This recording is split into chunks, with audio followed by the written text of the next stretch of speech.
Hello, I'm Bernard Hickey from interest.co.nz and welcome to a special double shot interview from here in Parliament, where we've just heard Labour's new savings policy for this election. David Cunliffe is Labour's finance spokesman. Welcome back to interest.co in a different place in Parliament. What's the story with this savings policy? Well, pretty exciting savings policy announced today, which says, number one, let's make KiwiSaver compulsory. Let's keep all the benefits that KiwiSaver members currently enjoy. Let's reduce the employer mandatory contribution to only 2%, but gradually over time, phasing in by 2022, raise the employer contribution to 7%. The government will still be chipping in 1%, making it a 10% scheme. The impact of that will be to pay down New Zealand's overseas private debt by about 17% of GDP, which is huge, and lift our GDP by about 10% through higher growth. Fantastic. And what are you doing to the New Zealand superannuation eligibility age? Okay, I guess some of the surprise news today was that we're proposing to raise the age of eligibility for New Zealand superannuation from 65 to 67 years in 22 years' time. So it's not going to affect anyone currently over 55, and people between 45 and 55 will be partially affected. And it will go up 2 months a year after it starts to phase in. It's what the Retirement Commission recommended. And what it does, combined with resuming pre-funding of the New Zealand Super Fund, which we're phasing back in starting in 2012, is that superannuation will be secure. It will be guaranteed, and we can maintain the current payout rate of 66%.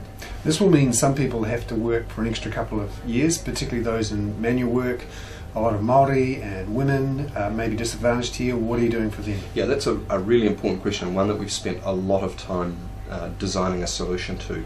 We'll have a new transitional New Zealand super payment which will still cut in at the same rate from 65 for anybody who can't readily continue in their current job because of ill health or manual work, they're tired out. So if you're vulnerable, if you're needing to retire as opposed to wanting to retire, there will be a payment available to you at no less money than the existing pension. Now, looking at the KiwiSaver plan to make it compulsory and to increase the size of the employer contribution but leave the employee contribution at 2%, can the government afford this? Well, yes it can.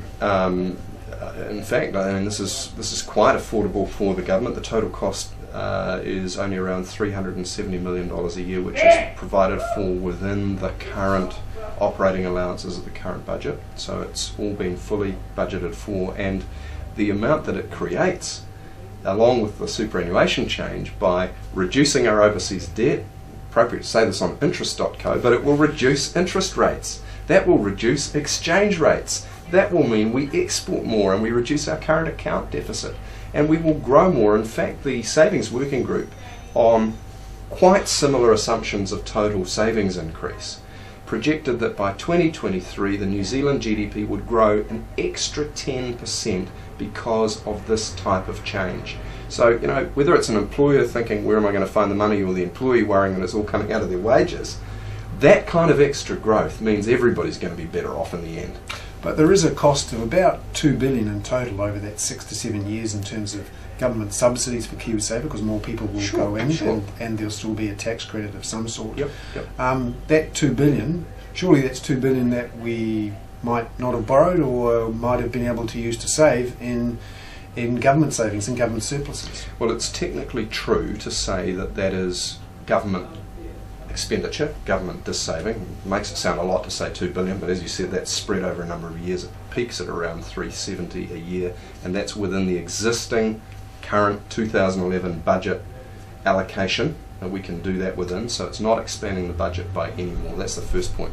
Second point is it leverages a much greater increase in private saving, and it comes back to what's the problem we're trying to solve. We're trying to solve two problems. We want New Zealanders to have more security and comfort in retirement with their own savings. I'll talk some more about just how big a difference this is. And the other problem is we're trying to get the private net debt down, right? Our total New Zealand exposure to debt down. and most of it, around 90% of it's private debt. You can't possibly cut government spending enough to solve that problem.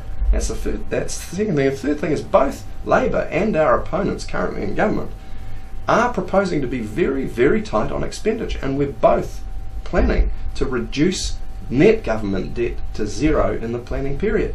So you can't get much tighter than that.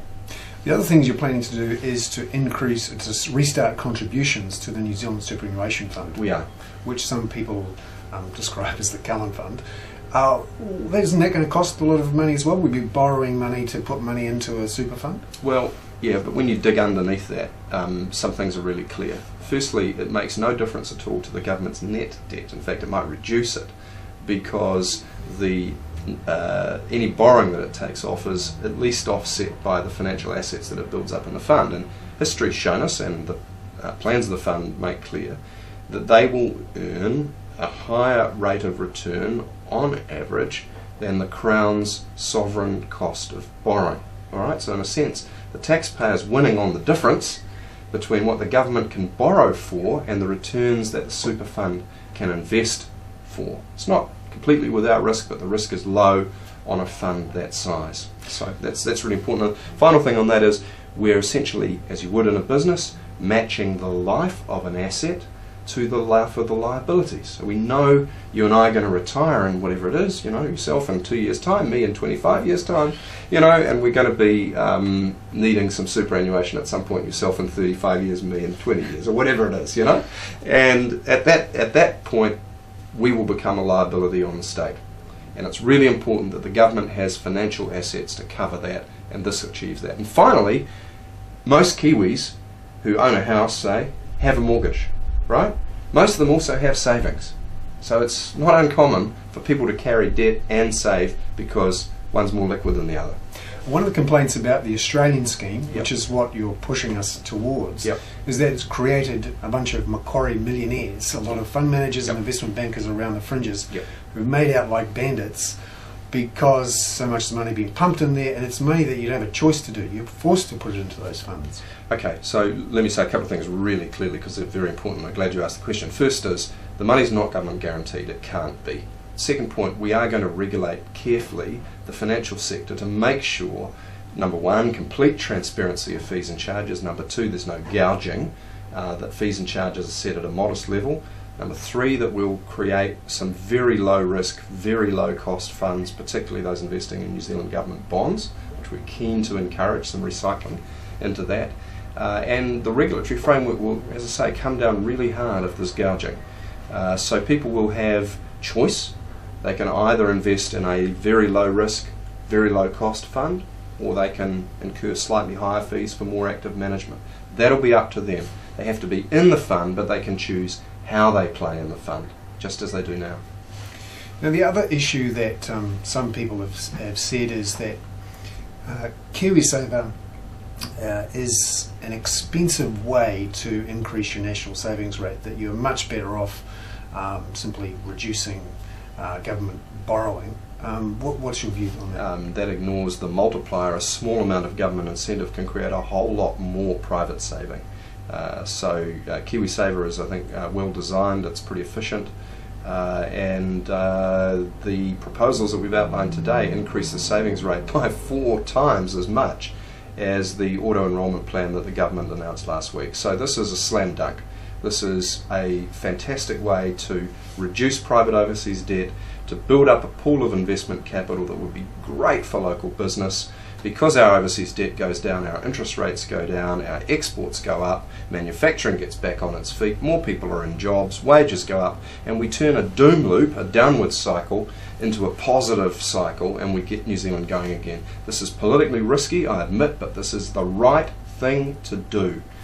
The other issue is, at the moment, Yep. a lot of KiwiSaver funds and New Zealand Superannuation Fund are putting a good chunk of their money, maybe 40 to 50%, actually offshore, which would not necessarily reduce our foreign debt.